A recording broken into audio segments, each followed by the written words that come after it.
Hello everyone, welcome to my YouTube channel Homeopathic Understanding Simplified. Welcome to the new video on summer remedies, the homeopathic remedies which are frequently used in summer. Belladonna. Belladonna is the primary remedy for conditions characterized by suddenness, intensity and heat. The clinical picture of the patient in summer is like the face is bright red and flushed, the carotids are highly visible, pulsating, and the skin radiates a heat that is perceptible to the touch even from a short distance. The pupils are typically dilated and the patient may exhibit a state of restlessness or even delirium if the fever is sufficiently high. The belladonna headache is described as a violent throbbing or pounding concentrated on the foreheads or temples and is markedly aggravated by slightest noise, light or jarring motion. This remedy is particularly suited to individuals who develop symptoms rapidly after relatively short but intense exposure to sun. Coming to another remedy, Glonoine, which is associated with effects of sun exposure on the cerebral circulation. Historically, Glonoine used in conventional medicine for its vasodilatory effects. In homeopathy, it is indicated for bursting headaches where the patient feels as though the skull cannot contain the expanding brain. The Glonoine patient experience a pulsating sensation that is synchronized with the heartbeat, and they often cannot bear any pressure on the head or even the presence of a hat. Unlike belladonna, where the symptoms are more generally inflammatory, Glonoine focuses specially on the intracranial pressure and the dizziness or confusion that results from solar radiation. Another acute remedy is aconitum, which is mainly indicated in summer, where it is indicated in very early stages of heat-related illness, particularly when the onset follows a sudden exposure to intense heat or a combination of heat and cold. The aconite state is characterized by intense anxiety, a fear of death, and a rapid heart pulse. While its use in summer is less frequent than belladonna or Glonoine, it is vital for arresting the progression of thermal shock before it settles into a more localized congestive state. All three, belladonna, Glonoine and aconite, are mainly indicated for congestive states after the exposure to summer heat. Coming to the remedies, which are indicated mainly in paralytic and syncopal states after the exposure to summer heat, are like Gelsemium. Gelsemium is the remedy for heat exhaustion accompanied by profound weakness and lethargy. The Gelsemium patient is dull, drowsy and dizzy, often appearing as if they are in semi-conscious or comatose state. There is a characteristic trembling of the limbs and a feeling of heaviness throughout the body, as if the muscles no longer respond to the will. The headache is associated with Gelsemium typically begins in the occipital region and radiates forward to the forehead and eyes. A significant diagnostic modality for Gelsemium is the relief of headache through profuse urination. Another remedy is that Carbo Veg.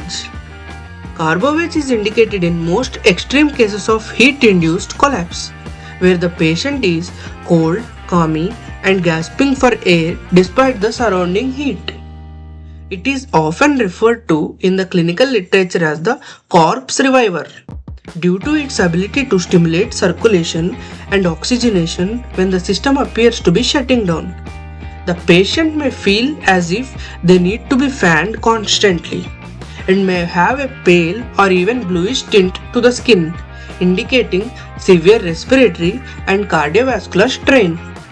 Carbo Veg addresses the underlying metabolic failure that occurs when the vital force can no longer sustain the basic functions of life under extreme thermal load.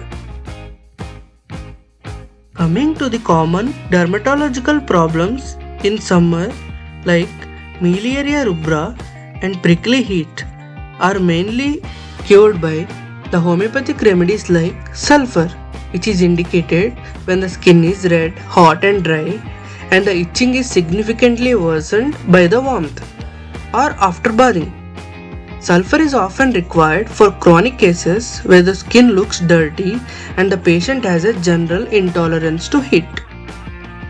And another remedy like Apis mellifica, derived from the honeybee, is used when the rash in skin is puffy, pinkish red and accompanied by stinging and burning pains.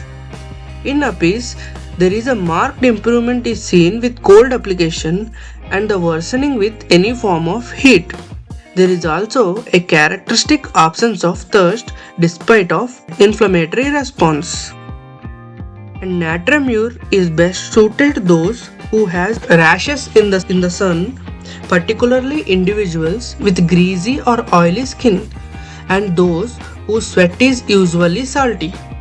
It is the primary remedy for sun-induced urticaria. And the remedy camphor is used as a cooling remedy for the sudden onset of heat rashes that involves severe burning and redness. Camphor is also indicated for the state of shock that can accompany a rapid drop in the body temperature after overheating. And for the treatment of sunburns in the summer, the remedies like Cantharis is indicated when the sunburns proceed to the second degree burns, characterized by the formation of blisters and an intense raw burning sensation. Cantharis is mainly essential for managing extreme pain associated with severe thermal injury. And the remedy Urtica Urens also indicated, which is a more superficial burns that present with stinging and itching, similar to the sensation of nettle sting. It is also highly effective for prickly heat and allergic skin reaction triggered by heat. And finally, Calendula officinalis, primarily used topically as a gel or cream. Calendula acts as an antiseptic and promoting the rapid healing of sun-damaged skin and preventing the onset of secondary infections. And at last, coming to the gastrointestinal problems caused during summer are cured by homeopathic remedies like podophyllum. Podophyllum is the most important remedy for summer diarrhea, particularly in pediatric cases. There is a characteristic stool which is watery, gushing, profuse and almost always painless, associated with excessive consumption of fresh summer fruits and is markedly worse in the early morning. Patients often report a distinct gurgling or rumbling in the intestines before the evacuation. Arsenicum album is mainly indicated with when diarrhea and vomiting are caused by contaminated food. The symptoms include frequent foul-smelling evacuations accompanied by intense burning in the digestive tract. The patient is typically very anxious, restless and chilled, paradoxically seeking warmth and hot drinks to soothe the internal burning. Veratrum album is also an important remedy where there is a vomiting and diarrhea which are extremely profuse and lead to a state of exhaustion. Veratrum album is used to prevent collapse. The defining symptom is a cold sweat, especially on the forehead, and a feeling of being icy cold throughout the body despite the external heat. This remedy is essential for maintaining hydration and vital energy in summer gastroenteritis. And few important remedies for the GI complaints in summer include Antimonium crudum, which is indicated for gastric upset caused by overeating and heat, particularly when the tongue is coated with a thick white layer. And Pulsatilla used when the diarrhea follows the consumption of rich fatty foods or ice cream, which are common summer indulgences. The Pulsatilla patient is generally thirstless and feel worse in warm, stuffy rooms. Naxomica is ideal for digestive disturbances caused by overindulgence in alcohol or heavy food at summer gatherings It addresses the symptoms of nausea, bloating, and irritability that often follow such events. I hope I have covered all the remedies of homeopathy used in various summer complaints, and I hope this information is useful to you. And thank you.